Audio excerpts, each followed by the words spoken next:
Thank you so much for joining us. Good afternoon. I'm Bob Guerrier, President of the Pacific Forum, and welcome to the inaugural session of the United States-Australia Indo-Pacific Conversation Series, our virtual webinar series organized in partnership with the United States Studies Center, University of Sydney, and with generous support from the U.S. Department of State through the U.S. Embassy in Canberra. Last year marked the 80th anniversary of establishing formal diplomatic ties between Australia and the United States. But the deep friendship between the two countries goes back over a century, sown in the trenches of World War I. Australia is one of the United States' most cherished partners, who shares common values and interests that have been reinforced through formal and informal agreements in government, military, trade, and education. Australia has been an essential partner to the U.S. in maintaining peace and security around the world, and the alliance has been critical to U.S. engagement in the Indo-Pacific. Official statements and outlook documents have shown alignment on what the two countries see as challenges in the region, including China's rise, the deterioration of global rules-based order, and coercive activities in non-traditional domains like cyber, as well as trade and the media. There has been frequent discussion on how to approach and lead on these issues. To understand more about how this partnership can be leveraged in approaching the Indo-Pacific, today we're joined by Ambassador Jane Hardy, Chief of Mission at the Australian Consulate in Honolulu, and Dr. Michael Goldman, Charge d'Affaires at the U.S. Embassy in Canberra.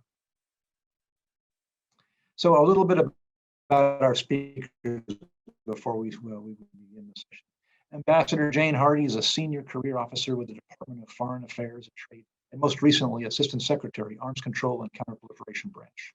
Other positions that she's held have included Assistant Secretary, United States Branch, Assistant Secretary, Strategic and Intelligence Liaison Branch, and Director of the Nuclear Policy and Korea's sections.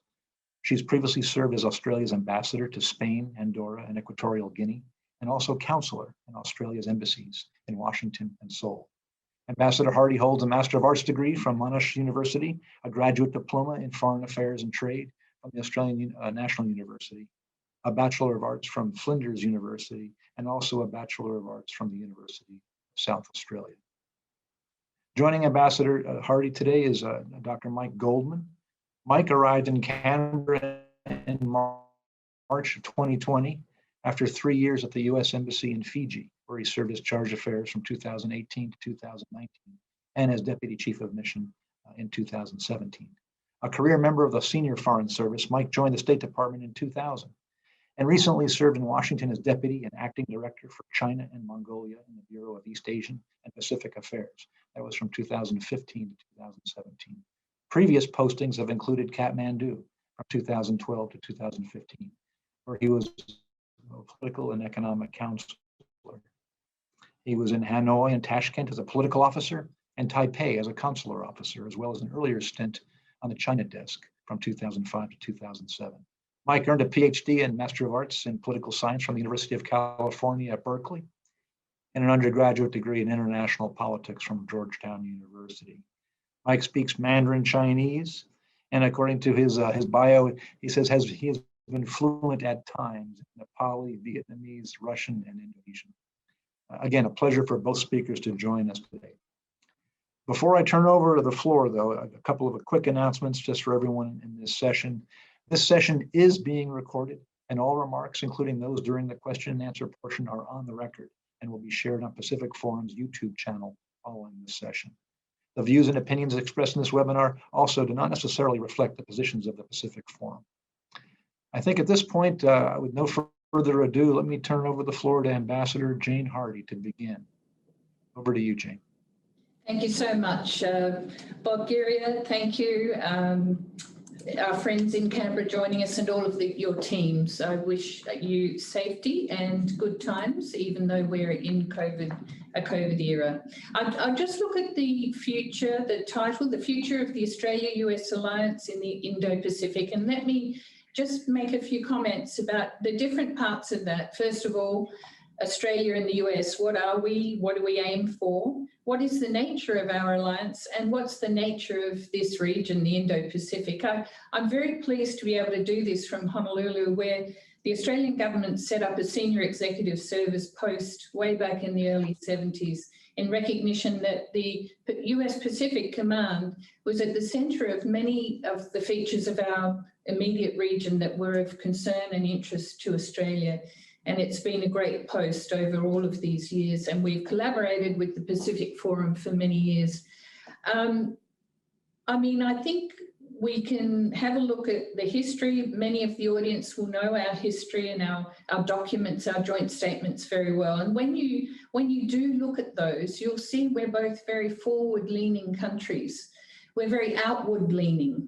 We look outward, we envision the future. We try to take lessons that we've learned into the future, and I think we're doing that very much at the moment in the COVID era.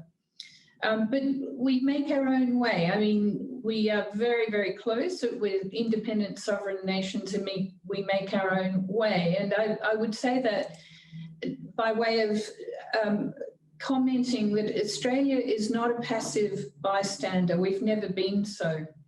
We have a strong belief in international engagement, as Bob said, working and fighting alongside the US for more than 100 years. We don't live in isolation. And we really believe in the idea that we have our own agency and we shape the world to suit our interests, and we are unapologetic about that. And in that way, I think our cultures are very, very similar. And Mike may have some comments on that with his knowledge of life in Canberra and Australia. And I'd just also like to commend the Pacific Forum for some terrific work that you produce with the US Studies Centre in Sydney. My good friend Ash Townsend and Brad Glosserman have written recently on this very subject. I commend that article to you. Excuse me. About a year and a half ago, I saw my good friend Charles Edel. He was in Canberra for our Global Heads of Mission recall, and we were in Parliament House with 100 distinguished Australian ambassadors. At that time, he and Dr. John Lee, who was a former advisor to our foreign minister, wrote a very important paper about the subject. And I think you'll find, if you look at these commentaries from independent observers of us, you will see these consistent themes, that we're pragmatic, we're future-oriented, but we believe that consistency is really important. And it's important in our alliance with the US, and it's important in the way our alliance and the decisions we make jointly play out in our region and for our other allies and partners around the world. So now let me begin by a very recent comment by our Prime Minister, and I'm sure Dr. Goldman was at this event. Prime Minister Scott Morrison gave a speech to the National Press Council of Australia in Canberra this week, and he said, "I am confident that our alliance relationship with the US, which will turn 70 years this year," what he means is the ANZUS alliance, "will grow even stronger in partnership with the Biden administration." Now, I've been working in foreign affairs in the Department of Foreign Affairs and Trade and some other departments for 30 years, and I have heard this consistently from every Australian Prime Minister, regardless of who's in power in Washington, regardless of whether they're on the same side of the political spectrum or not. I mean, I think most Australians, if you look at the Lowy Institute's annual survey of attitudes by ordinary Australians to our foreign policy settings, we do believe in the alliance, the formal alliance we have with the United States, and also myriad other elements of our relationship. Our strategic aims are pursued jointly and respectively in a way that respects our liberal democratic values, in a way that pays attention to our expert institutions. And of course, this last year, that's been science and medicine, about how we view the distribution of access to healthcare, how we aim to spread the common global good of these wonderful vaccines that American and other scientists have produced in this COVID era.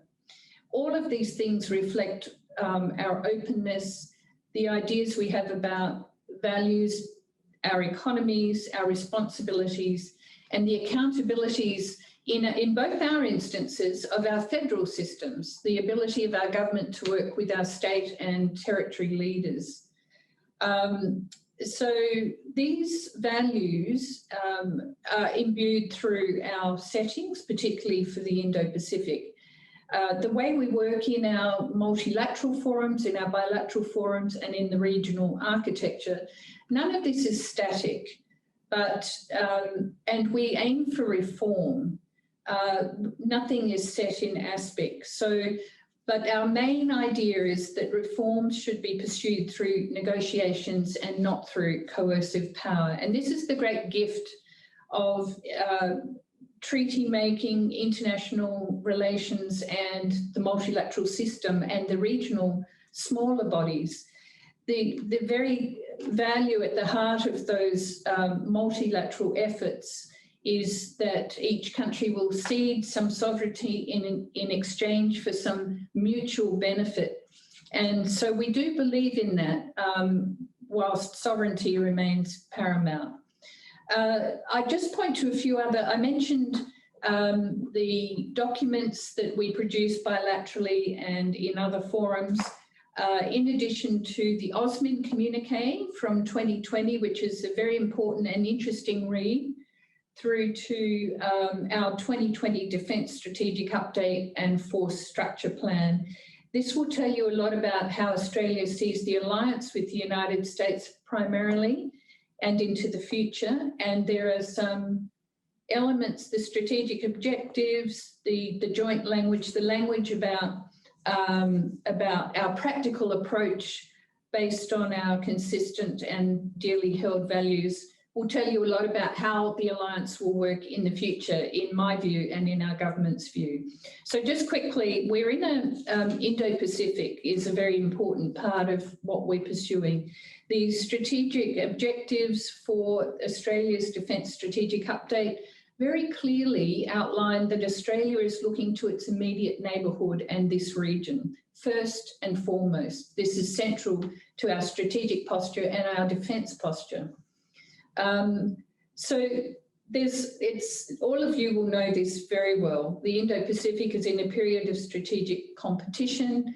Our belief is that as that evolves, we have agency to contribute through our decisions and actions. For Australia, shaping the world starts in our own region. We want an inclusive and open region, a prosperous and resilient region, a region where everyone, even the smallest of countries, can bounce back from shocks like COVID-19. The language, as I said, indicates all of these values. The free and open Indo-Pacific phrase was coined by the Japanese leader, and it was adopted by many regional countries, including Australia, Japan, Korea, India, and the ASEANs. And we were thrilled that that really developed strongly over the last few years. Australia's vision for the Indo-Pacific has been consistent over many years. How we go about some of this has changed with technology and with the ups and downs of international relations.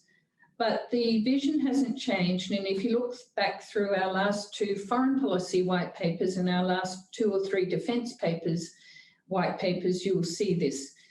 Number 1, disputes are solved peacefully and in accordance with international law and without the threat of or use of coercion. Number 2, open markets facilitate flows of goods, service, capital and ideas for all our regional trading partners. Number 3, economic integration is inclusive and it's open to all the region's economies. And we've penned and put into effect 2 very big regional trade agreements this last 2 years, which I can talk about later if anyone's interested.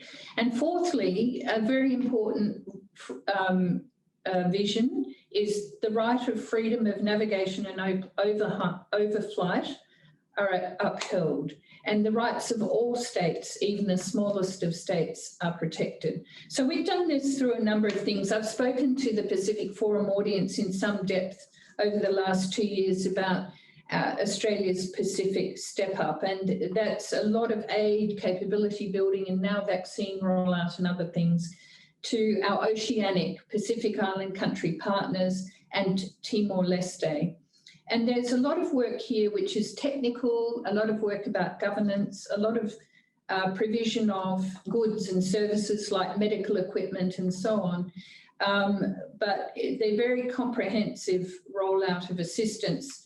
And the main feature of this is that we try and listen to the concerns of the partner countries, of all of the countries in the Pacific Island Forum and elsewhere, who have very particular strategic and security concerns they need to address. It's done in partnership and it's done with their own concerns in mind. We've elevated some of these. We've got a very close relationship with Papua New Guinea, our closest geographical neighbour, generations and generations of history of engagement with them. We're looking at ASEAN. We've been involved for nearly 40 years now in the building of the ASEAN-centred regional architecture. You know the acronyms: APEC, the East Asia Summit, the ASEAN Regional Forum, ADMM+.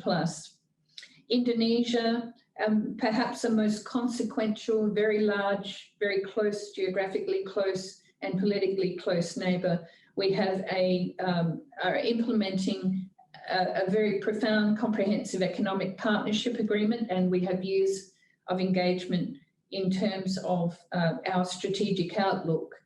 Japan and the Republic of Korea both are in the top tier of Australia's relationships. Decades of strategic and economic engagement with them both. In India, a wonderful development there. We can speak more about that later. And we have in 2020, we signed a new comprehensive strategic partnership with India. So we have a formulation much like OSMIN, a 2+2 regular dialogue. And a leadership level dialogue.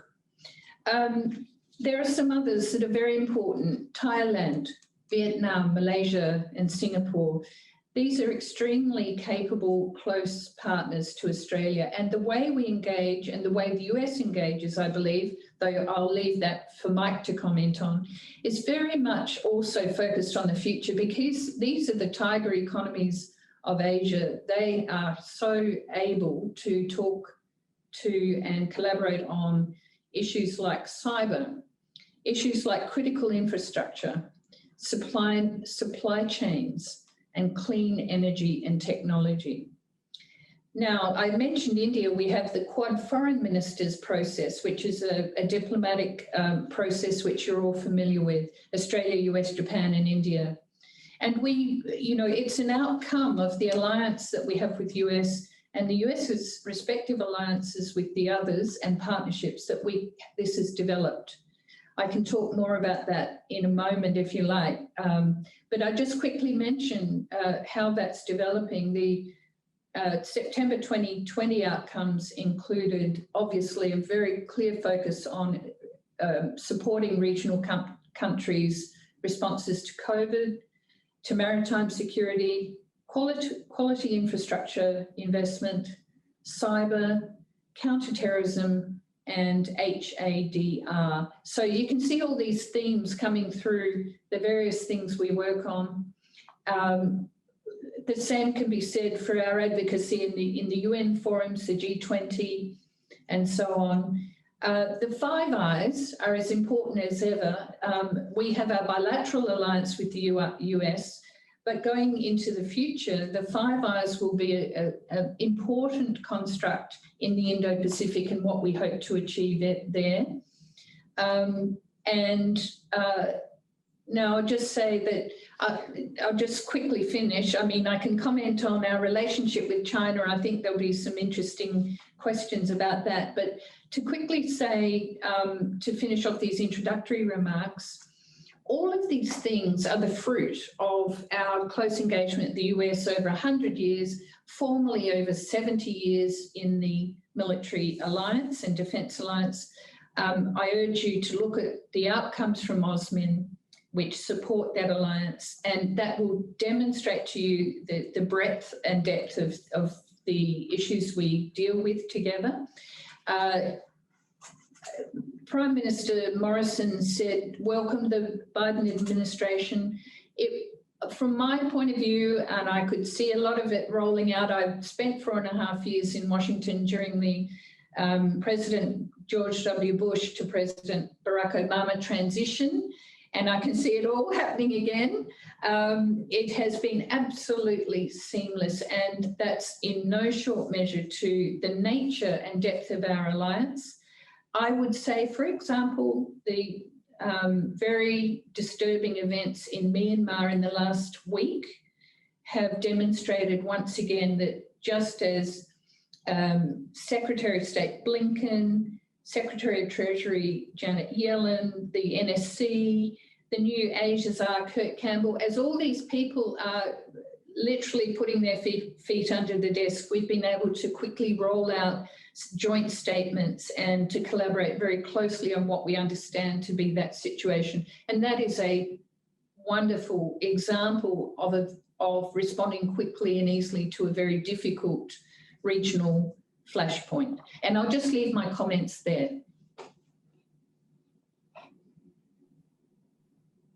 Ambassador, thanks so much for actually wonderful and broad sweeping kind of a lap around the region from an Australian perspective. Dr. Goldman, over to you. Okay, and please for everyone, it's Mike. So Bob, Jane, thank you so much for the wonderful introduction. And I could just say I agree with everything that Jane said and leave it at that. It's a testament to how close our alliance is and has been, that we see eye to eye on just about everything. And that's not because one country or the other is subservient or in any way deferential to the other. It's because we see things the same way. Our decisions about how we approach international affairs as sovereign nations are based on a common set of values and common strategic perceptions. So we sometimes have differences, of course, but we voice them and talk about them in a respectful way, informed by a near constant acknowledgement that we're mates, that we're good friends, and that we're family. So with that, I'd also like to thank the Pacific Forum for putting this on, and the U.S. Studies Center. This is, probably the 60th webinar that I've done, and we're getting better at it. Oftentimes it's, like FaceTiming your mom. You're like, are you on mute? Push the button. But I think we're getting better at it. I was at the Pacific Forum in person, actually, I think just about 2 years ago, back when I was heading our mission in Suva, and we covered Fiji, Tonga, Kiribati, Tuvalu, and Nauru. I'd like to give a quick shout out to Rob Kay, if he's in the audience virtually. He's a good friend, and he helped introduce me to the Pacific Forum way back when. So we're here to talk today about the future of the US-Australia alliance. It's a big topic, and it's an important one. And it's one that I can say, and I'm sure that Jane would agree, without reservation, it's entirely a good news story. The big story in the alliance, of course, is that we have a change in US administration, but I'd say it's seamless. I agree with Jane's characterization. The Biden administration, of course, is bringing a new approach and a fresh look at a lot of issues, but for the alliance, I'd say that there are many, many more aspects of continuity than there are change. The alliance has enjoyed strong bipartisan support for generations. I mean, going back 70 years to the signing of the ANZUS Treaty, and decades before that as well. We have three priorities, and have had, at the U.S. Embassy. And we took a close look at this over the last month, and it was remarkable that that these same three priorities, are enduring, and we might have some fine tuning around the edges, but I think that they're sound. The priorities are, first, strengthening the alliance, leaving it in a better position, in a better shape than we found it. Both Australia and the US have aptly described our alliance as unbreakable. And I think we're off to a good start with the Biden administration. I had the pleasure of meeting with Senator Maurice Payne, the foreign minister, yesterday, and she related to me her excellent conversations that she's had in the last couple of days with Secretary Blinken and National Security Advisor Sullivan. The conversations lasted about 2 or 3 times longer than they were budgeted. And they covered the range of issues, the range of cooperation that we have. I understand Secretary of Defense Lloyd Austin had a similarly warm conversation with Minister Reynolds, and a phone call between President Biden and Prime Minister Morrison is in the works very soon, I understand. As Jane mentioned, we share strategic interests, a common strategic perspective, and most importantly, a common set of democratic values. In 2019, we had more congressional delegations visit Australia than in any year since World War II.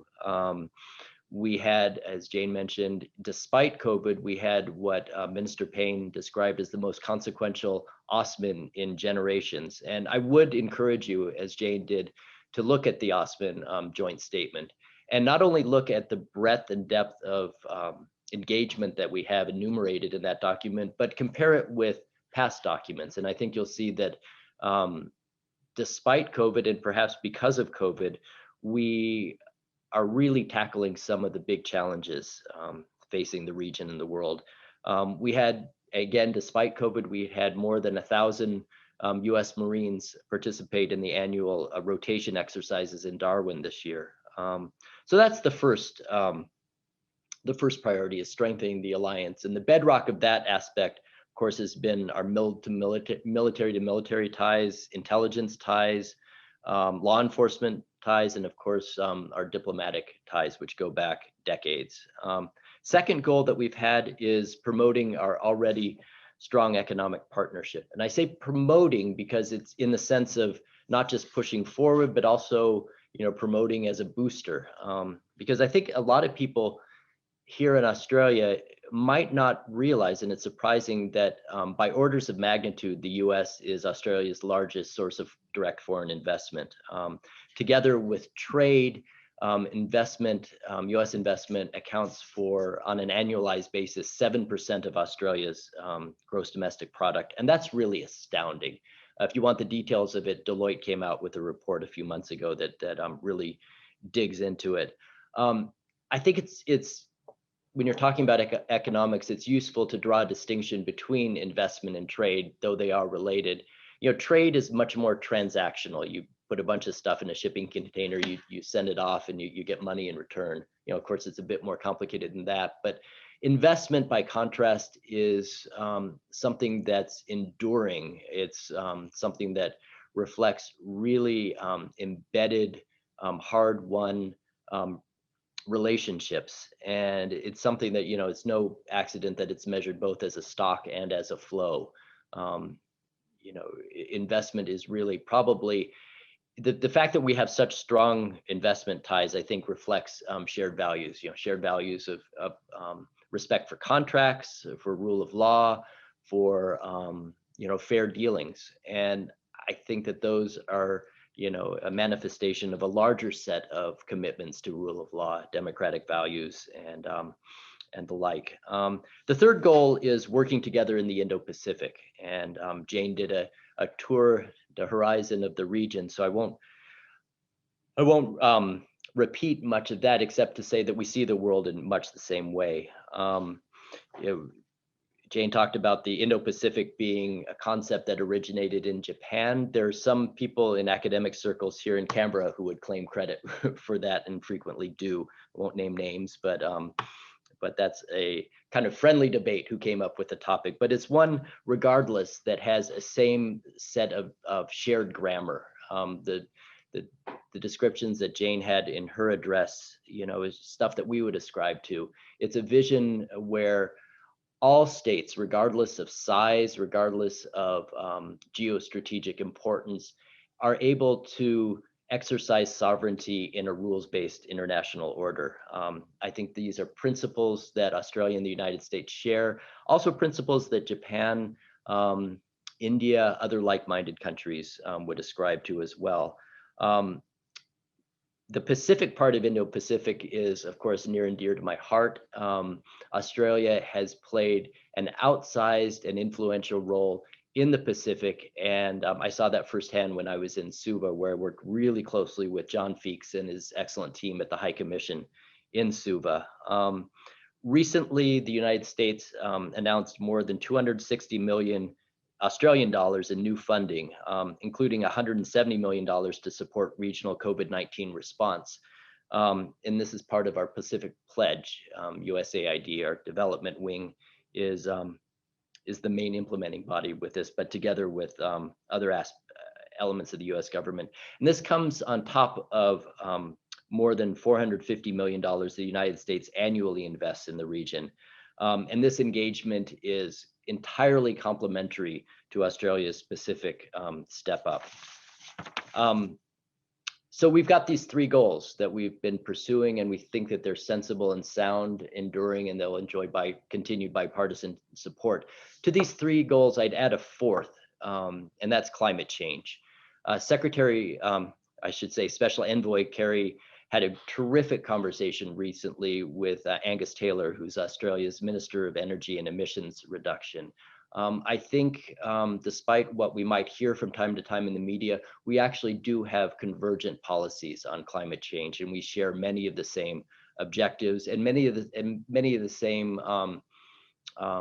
ways that we're going to get there. We've had remarkable success in local government initiatives, state government initiatives, and remarkable success with private enterprise and with technology, leading, I think, both countries to significant emissions reductions, even as we've grown our economy. So I think we have lots of good things to talk about and lots of productive avenues. The two sides have agreed already to do a joint working group on emissions technology, which I think will lead to some really significant developments, not just for our two countries, but for the world, shared more broadly. Another thing I'd like to mention as an opportunity, particularly now that we have a change in administration, is outreach to youth. And I'd recognize that in addition to the U.S. Studies Center and the Pacific Forum, this conversation today involves our Indo-Pacific Leadership Series, which brings together some really outstanding young Australians who are going to be the voice of Australia for generations. So it's a pleasure to do this.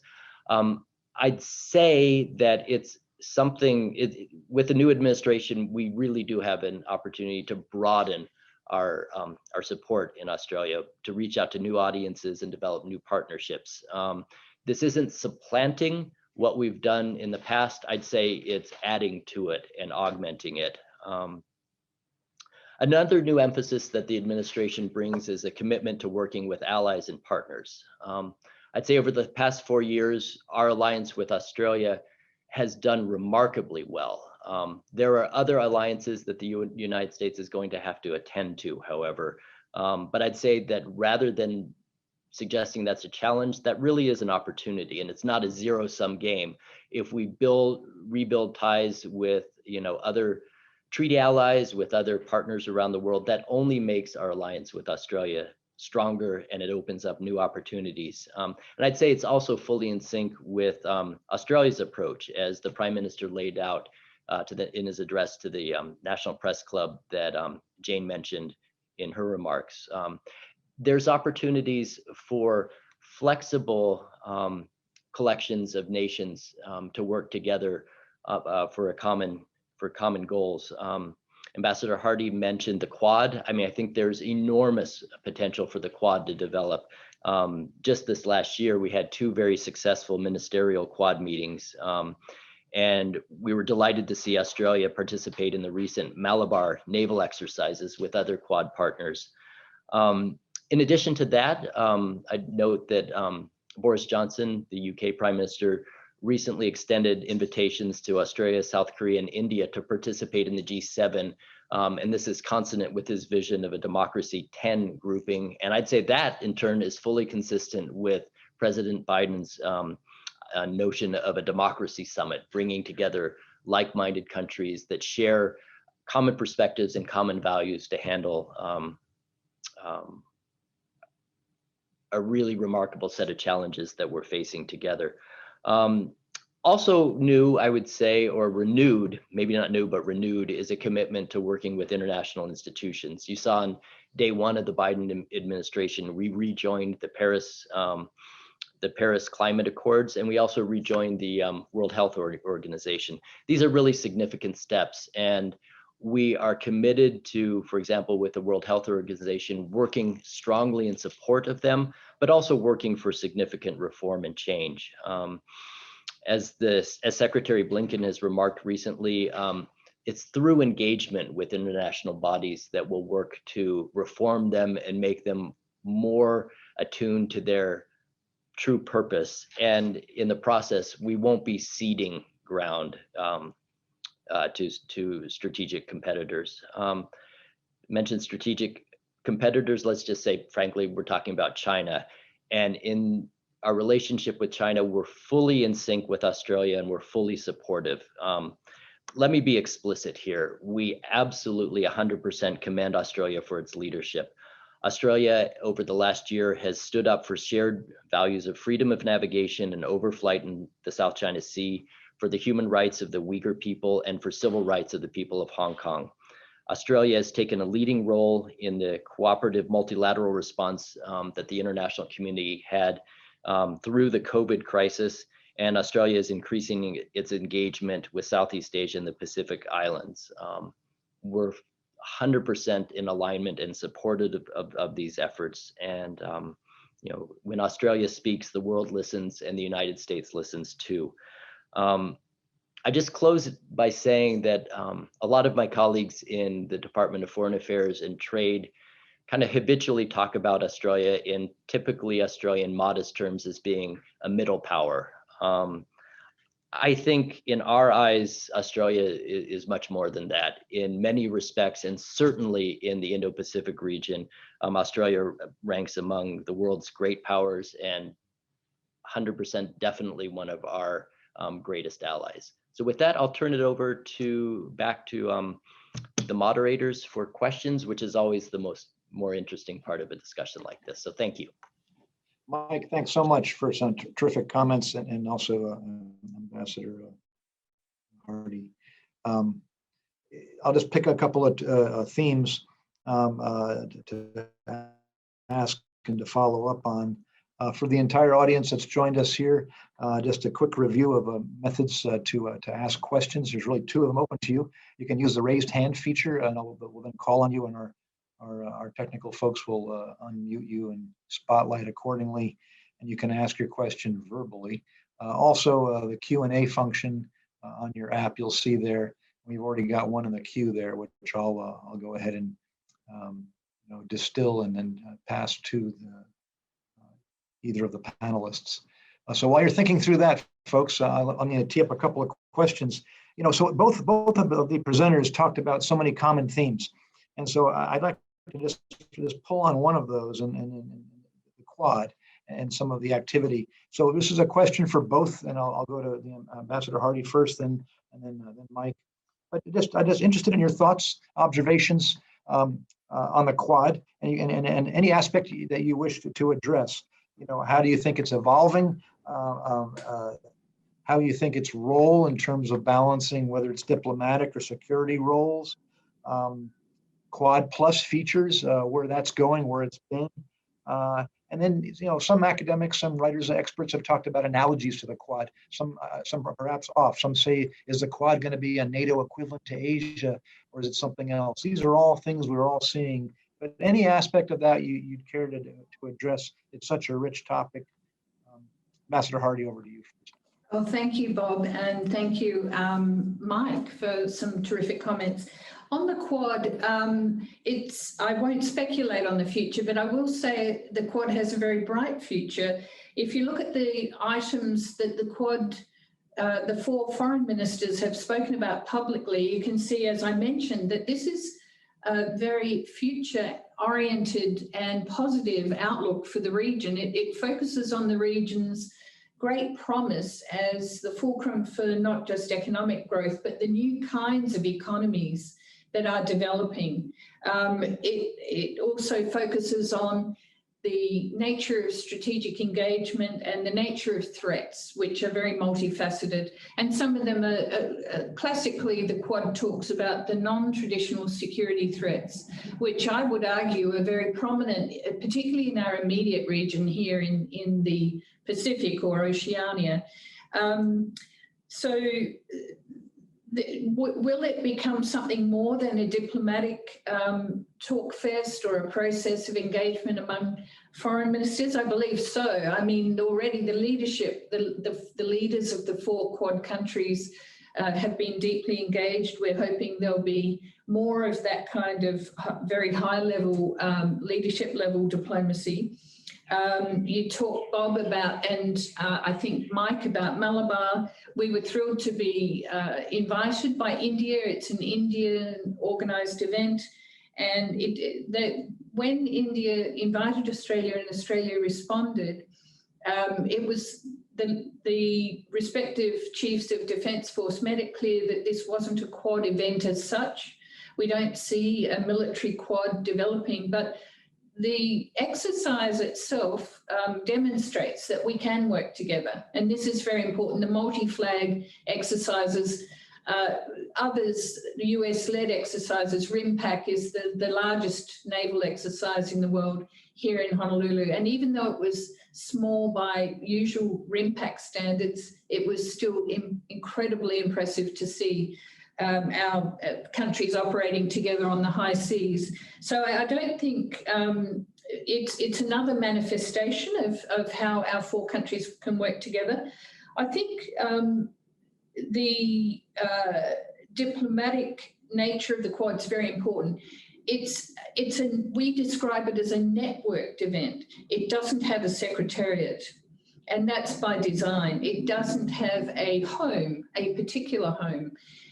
And all of us diplomats in the region do work on it together. So, it won't be any surprise to know that different ambassadors in Southeast Asia meet and discuss Quad matters, because they are very focused on understanding the particular host country that they're in and the way that country will see the Quad and what the Quad can bring to the mutual benefit of those host countries.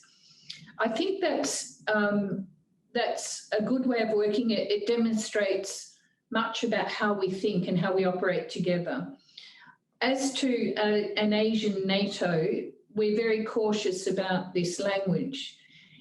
Our European friends, I worked on the beginnings of the ARF and some of the ASEAN meetings many years ago, and the Europeans, with their wonderful NATO commitment and involvement, often ask me this, or have asked me this over the years: will there be a NATO in Asia? The nature of strategic competition in this area of our responsibilities is very different to that led to the creation of NATO. It's very, originally the nascent competition was between China and Japan, and of course evolved to become the most overriding feature is the competition between the US and China. So it has changed. The region hosts several nuclear powers. It is a region which has never had a single overriding treaty. That's not to say it can't have in the future. Everything's possible. But I think what I alluded to before was that the ASEAN-centered architecture has taken this region in a different direction. And we think it works very, very well. The ASEAN architecture is consensus-based. It's not treaty-based. But out of that slow-burning building of confidence, engagement, habits of cooperation, and some practical activities grow some very significant, sometimes bilateral, sometimes trilateral agreements on certain topics. And we've seen that. So I don't think we will ever foresee an Asian NATO in the sense that Europe and the United States and other NATO partners have very admirably built in your Northern Hemisphere part of the world. Perhaps I'll leave it for Mike to say a few comments. Yeah, I think in broad strokes, I'd agree completely. I mean, the geography is just different. I mean, NATO was in response to a threat from the Soviet Union, tanks coming across the Fulda Gap. You don't have an immediate analog here. I mean, you could talk about maybe the border between North and South Korea, but that's adequately encompassed by our treaty alliances with South Korea and with Japan. So I don't see the Quad becoming something like NATO. And I agree also that it's useful to keep it as a sort of informal venue for leaders to discuss things. That has an intrinsic value to itself, not having a grouping of nations be bound by a secretariat or bound by a set of regulations or whatever, is actually quite useful when you want to have creative solutions to emerging challenges. Like I could see, for example, the Quad being very nimble in response to COVID vaccine distribution. I could see the Quad being very useful in developing new ways of thinking about supply chains of critical minerals or of pharmaceutical or PPE, for example. So I do think it's going to be really a useful forum for ministers, for diplomats, for security officials, and perhaps most consequentially for leaders to get together and share perspectives that could spin off in all sorts of purpose-driven or purpose-built directions. But I don't see it becoming a structure like NATO or even, frankly, like ASEAN, because ASEAN is kind of unique, and almost by definition, if you have a ASEAN-centric regional architecture, you're not going to have competing architectures that are similar to that. So I think Quad has enormous promise, but it's going to be in a more informal kind of summitry sort of way. Thanks very much. Great. And we might come back to that if there's some time later on different aspects to pull out and see what we've got here. I've got a comment that came into us from Hiroaki Nakanishi. Let me paraphrase it because it's rather lengthy, but how can the US, Australia, and their allies not only maintain the Indo-Pacific stability and order, but also cooperate with China to de-escalate or mitigate inadvertent, unintended, escalatory, or accidental exchanges? And it gets down to a variety of sources of those, whether they be flashpoints, throughout the region. But the essence of the question is, we have so much in common, US, Australia, you've talked about it, but how do you get their allies and also to cooperate with China, again, for this larger common good? So I think that's the essence of the question, specifically non-proliferation, things like that. Again, this is either I'll start with Ambassador Hardy on that one. Okay, thanks, Bob. That's a great question. I mean, Australia has always said that we will collaborate and cooperate with China, and we have many decades and many different connections with China formally that we do bilaterally with China. The Prime Minister said recently, look, we can't pretend that things haven't changed in the last few years. They weren't the same as they were in 2014 when we signed our bilateral comprehensive strategic partnership with China. But I would say that if you look at what we do with China, we had very recently the 6th of our high-level dialogues with China held in Sydney. I don't think Mike was there yet. You could have been, I'm not sure, Mike, but it was held a year ago in Sydney. We think that engagement is very important. And we actually believe China thinks this too. We have to ensure that the differences that we have with China are dealt with in a way that we think is productive for both sides. But also we have to understand that China also has its aspirations, and it is a very capable country with a very capable leadership that can understand what's in its own best interests. So we don't want to get into megaphone diplomacy with China. We want to have respectful engagement where our respective national sovereign interests are well articulated and well understood by each side. Now, I mentioned a 1.5 track dialogue we have with China. We've got a number of other bilateral engagements with China, but I think This is again going back to the ASEAN architecture. This is where we can engage in a smaller organisation than the UN, but an organisation such as the East Asia Summit, of which China is a member, where ipso facto the engagement happens and no outcomes are not consensus.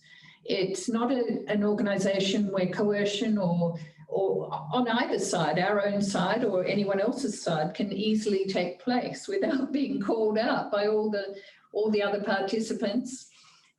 So I think there's there is a way forward, and I think also economic interests are very important drivers of national positions.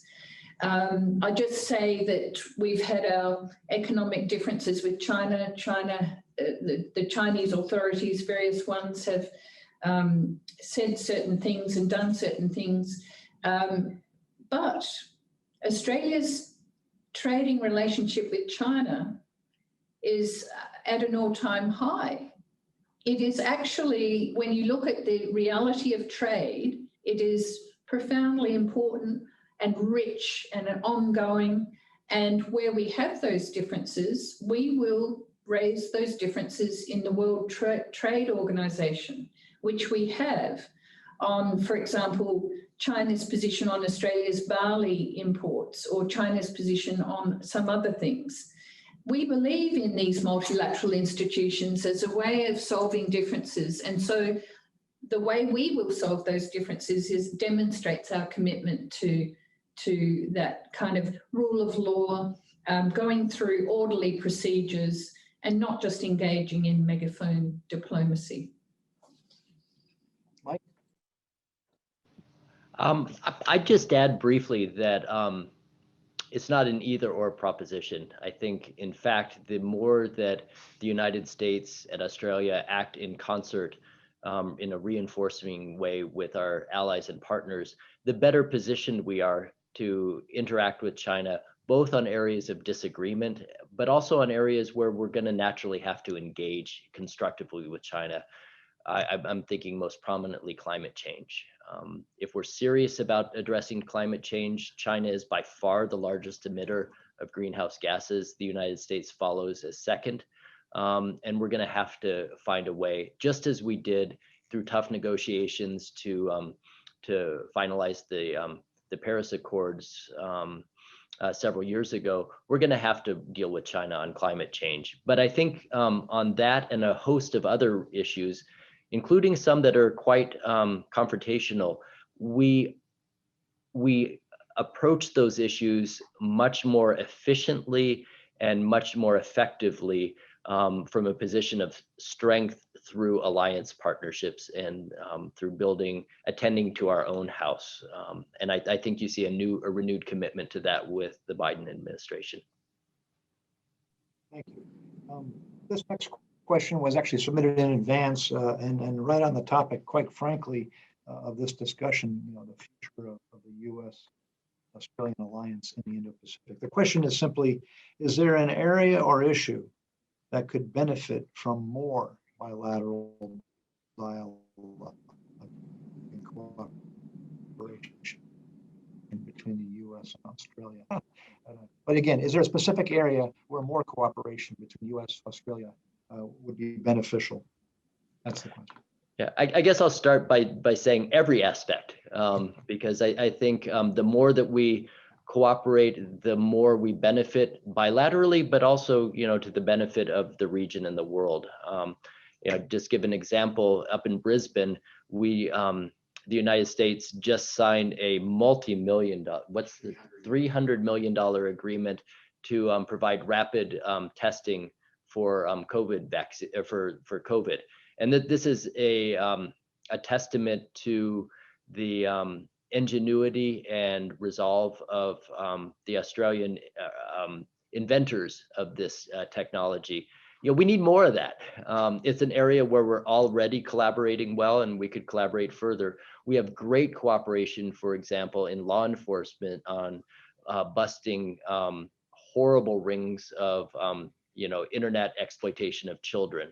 The more we pour effort and resolve and resources into that, the better the world is. So I'd say sort of every aspect. There are some aspects where I think they're new or newish. I think we could do more on addressing joint concerns about having secure supply chains of critical minerals, secure supply chains of pharmaceuticals. I think we could do more together to promote innovative frontier technology such as space. We recently went down to Adelaide and saw the great innovations that are happening at lot 17 there. We can do more. And a lot of this is private sector driven. It's not just government to government initiatives. So there you have it from me. That's great, Mike, because you read out my list. So I'm fully in concurrence, and I had all those wonderful topics there on my own list. When you look at the outcomes from last year's OSMIN, this is very forward-leaning, an OSMIN health communique, a critical minerals plan of action, and so on down the list, space and cyber and resilience in our region.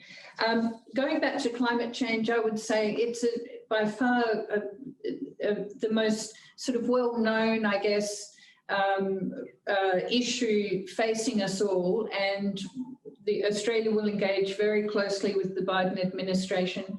I'd just like to say that, let's be wary of buying into some talking points that come out of adversarial sources. The talking points say things like, or they look for cracks in our alliance, or they look for the ability to beat up on either of us. The United States and Australia, out of all of the rich countries, the OECD countries, if you look at the actual implementation of emissions reduction, irrespective of the United States being out of the Paris Accord, now back in, but if you look at where we put our actions into place, both of our countries are amongst the most successful reduction of emissions of greenhouse gases among the rich countries. I urge people to look at the record and also the aspirations that we hold. And we are rich, we do have scientific capability, and we are developing world-leading technologies to help us through this transition phase to a low carbon a greenhouse gas reduction process, which will take some years. So we very much welcome a discussion with the US further on this. Thank you. I've got some great questions coming in now, so there'll be no lack of topics to talk about. I can see it already. Here's one coming in from Kathleen Byrne. The question is, how are Australia and the United States working together to counter cyber threats, including from foreign state or state-sponsored actors, both within your own jurisdictions and in the Indo-Pacific region more broadly? Mike, go ahead. You first, and then back to Ambassador Harvey. Okay. Australia, U.S. working together, counter cyber threats. Yeah, I mean, this has several dimensions, and I'd say we cooperate very closely in many of them. In terms of, you think of it maybe in three different ways. One is strict kind of cyber espionage, the thing that spy versus spy. And we have very close collaboration with our Australian partners and our Five Eyes partners in dealing with that. There's the aspect of industrial espionage, and that involves different partners with Australia, but we're very keen to do that, particularly in an age where intellectual property on vaccine research is either stolen or mispresented. And we have a lot of work to do in that area as a sort of subset of a larger joint effort to combat misinformation and disinformation. And I think we have a great dialogue going on that's part of the OSMIN process. And then finally, there's the aspect of cyber crime. And I mentioned before, Australia has an innovative and very effective newly stood up center in Brisbane to combat exploitation of children online. And our law enforcement agencies, the FBI most prominently, and also Department of Homeland Security, are very interested in helping Australia bust some of these networks which live in the dark spaces of the internet. Thank you. And I will, and just to say, and the Alliance makes this all possible. You know, this is the deepest, darkest recesses of our work together. It cannot be done without the alliance we've built over 70 years. I'll just quickly add that in the Pacific too, our Pacific Island neighbours have identified cyber resilience along with climate change as a kind of existential threat for them. And we're building lots together. I mean, US and Australia have collaborated together on aspects of underwater cables, delivering broadband. The latest is a spur that goes to Palau. You know, fantastic effort together to provide some very remote locations with capability so that A, they can engage in the online world in a good way and grow their economies, but B, also to provide them with resilience and know-how. Thank you very much. Another question here from Asura Sala. Actually, she's one of our fellows. I'm glad you're joining us, Asura. This question is simply, as we try to promote more democratic and liberal norms through mechanisms such as the Quad and other regional arrangements, how might the US and Australia and its partners work together to respond to challenges such as the recent coup in Myanmar? And will more pressure be placed on ASEAN to play a larger role in Myanmar despite ASEAN's non-intervention policy? So Jane, I'll start with you on that. Yeah. Okay, that's a very interesting question. And the ASEAN role is difficult because, of course, Myanmar is a member of ASEAN, which operates by consensus. So you've got to understand how ASEAN works and what the sensitivities are of all the partners. Of course, we would love to see as many international partners as possible quickly move to decry any kind of breach of a democratic electoral outcome. So now I think just getting back to the broader question, the UK and others are looking at how we can work together to do some work in the UN. And we're just using all the tools at our disposal to look at ways that this can be addressed. And the first step is always to call it out quickly. As I said earlier, I was so pleased to see that the like-mindeds worked very quickly and very much together on joint statements and individual statements decrying the military coup in Myanmar. But look, I can't really say more than that, except that one must do that as a first step. Thank you. Mike, anything to add on that? Yeah, just real quickly. I mean, I think it's a testament to how close our alliance is that even as the Biden administration is standing up its foreign policy team, we were able to move very fast in real time in concert with our allies to put out strong statements calling for a respect for democratic processes and norms in Burma. Beyond that, I'd say, so we have two aspects of it. We have a reactive aspect, which I think we were talking about vis-a-vis Myanmar, but then there's also a constructive positive aspect, leading by example, also showing that groupings of like-minded democracies can come up with creative solutions to some of the challenges that we're facing. And I would say that in that regard, if we're a shining example of democracies in our own societies, and then if we can collaborate, that provides a powerful incentive and at the very least a powerful example for other countries. I mean, I'm old enough to remember the Cold War, and I think in large part we won the Cold War by virtue of our examples collectively as democracies, but then our ability B to flourish, to be creative, to outperform the Soviet Union economically, and I would say as a society. And without the sort of sharp dichotomies that we had in the Cold War, we're in an era today where I think joint action as democracies is going to have a really powerful demonstration effect for the rest of the world.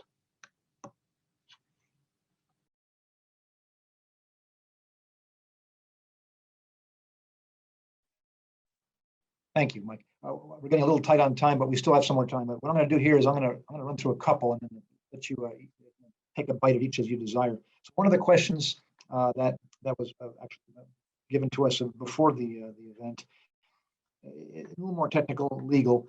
In 2018, Australia and Timor-Leste ended their maritime border dispute in the Timor Sea after submitting to UN compulsory conciliation proceedings under UNCLOS.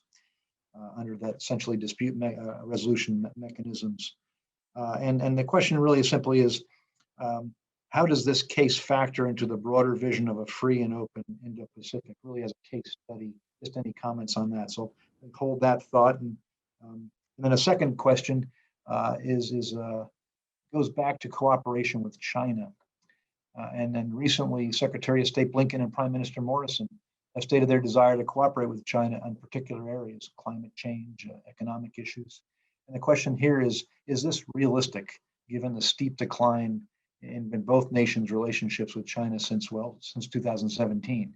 And when the broader relationship is writ with so much strategic tension, is it possible to cordon off specific issues and cooperate with them in isolation to this larger trend? So it's a great diplomacy question. But for either of you, if you care to take a bite at either of those questions. If you like, I'll talk about Timor-Leste, a dear neighbour, geographically and in terms of people-to-people links, very, very close to Australia. Look, the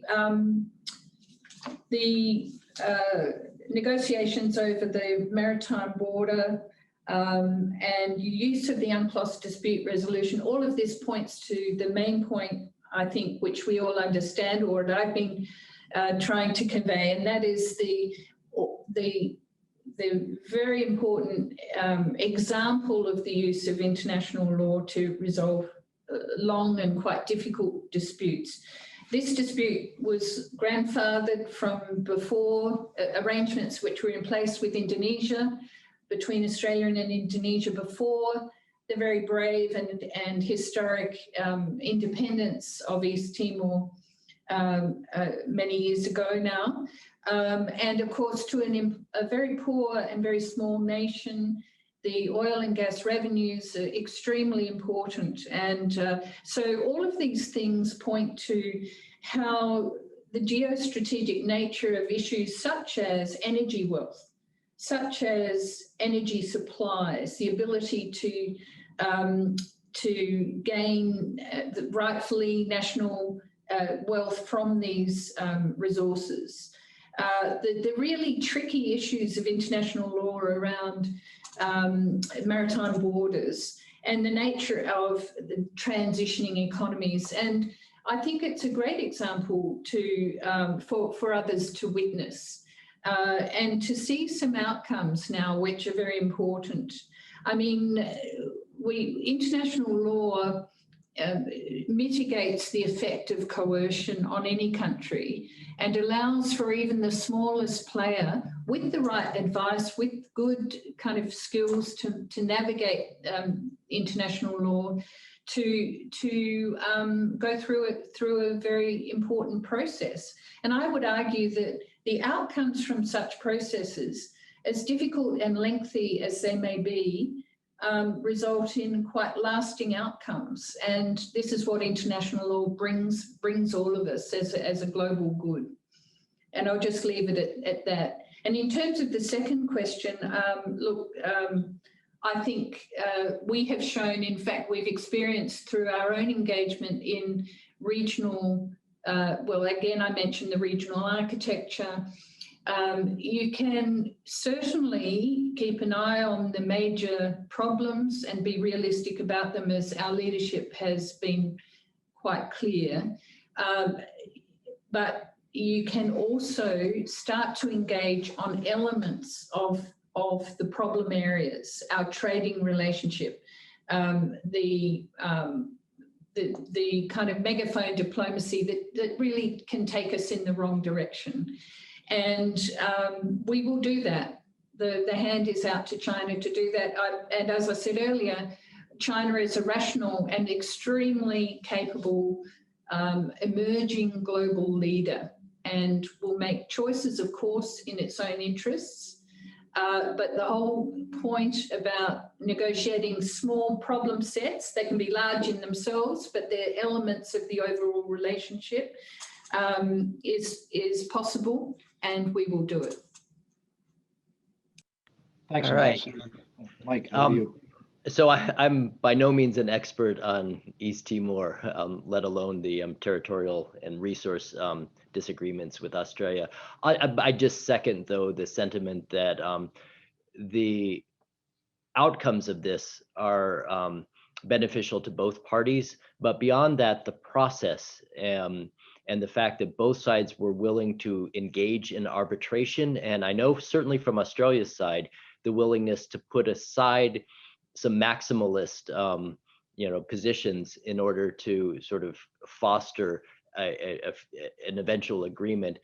That in itself is beneficial to an international rules-based order, and it provides an outstanding example of how we wish other disputes could be settled in the region. As far as China goes, I second the notion also that we have a hand extended.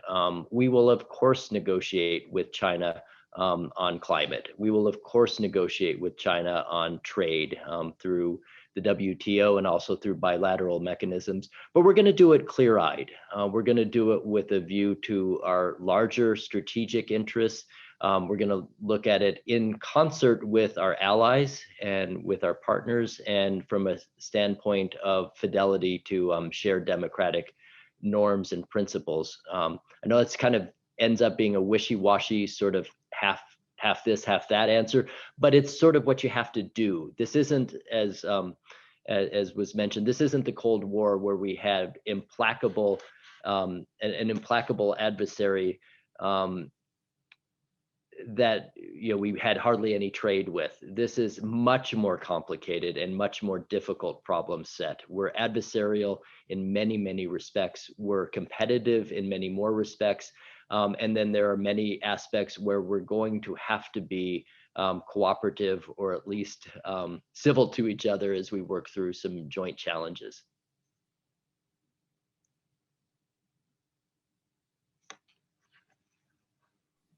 Had to find my unmute button there. Thanks.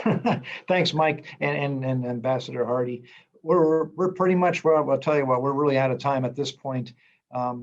But I'd just like to say thanks, first of all, Hardy, thanks to both of our panelists for taking the time out of their very busy schedules to provide us some obviously upfront and totally informed perspectives on this relationship and where it's going in the most consequential region of the world.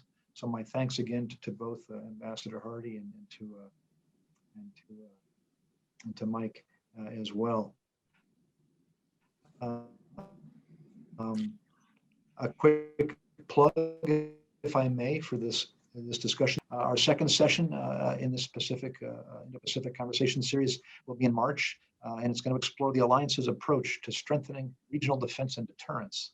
So please stay tuned for more details on that. I also want to make a quick plug that the whole spirit of this conversation series is very much focused on our next generation and our young leaders. And I thank you for joining us in this discussion today. You know, the future is all about you, and it really is. And having this opportunity to hear directly from the practitioners involved in diplomacy is so crucial. So the best way to create the next part of the discussion. So thanks again, everybody, for great questions, great dialogue today. Appreciate it. Thank you. Thank you. Thank you. Take care.